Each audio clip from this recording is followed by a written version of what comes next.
We walk through life believing we know who we are, a name, a story, a face in the mirror.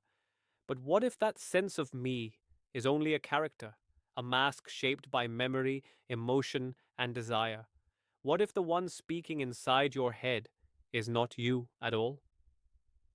Welcome to the inner mind. Today, we meet the invisible puppet, ego, the part of the mind that plays I. Every morning, we wear an identity.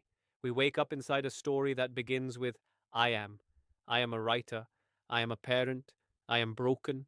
I am strong. The mind loves labels. They make the world predictable.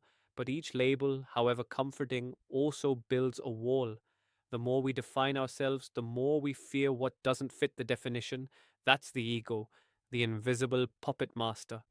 It thrives on identity, comparison, control.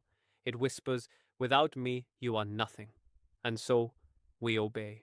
Ego's favorite illusion is control. It makes you believe you're pulling every string, but most days, it's you being pulled. When someone praises you, the puppet dances. When someone rejects you, the strings tighten. Our moods rise and fall with the applause or silence of the world. And the more we chase approval, the more tangled the strings become. But beyond that, dance is something deeper, awareness, the quiet watcher who notices the puppet move. The moment you notice your ego, you are no longer completely inside it. I once stood in a crowded place, surrounded by people all performing, laughter, poses, perfect words, and I realized we were all actors in the same play, each terrified of dropping our script. The ego is that script, written by fear, edited by expectation. But here's the truth. When the play ends and the applause fades, the actor removes the costume. The silence that follows, that's the real self, waiting patiently behind the curtain. We can't destroy the ego, and we shouldn't. It helps us function, create, protect, communicate. The danger lies in mistaking it for the whole truth. Think of it like a map, useful, but not the same as the landscape. The ego draws boundaries. Awareness erases them.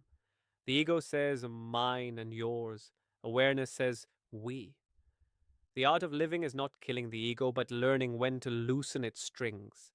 Tonight, stand in front of a mirror. Look at your reflection, your familiar face. Then ask, who is looking? Notice the distance between the observer and the image, that small space of seeing. That's where freedom begins. Because once you witness the puppet, it loses its power to control the play.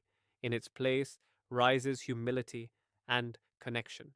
You laugh without needing an audience. You speak without defending. You simply are. Thank you for listening to the invisible puppet, ego.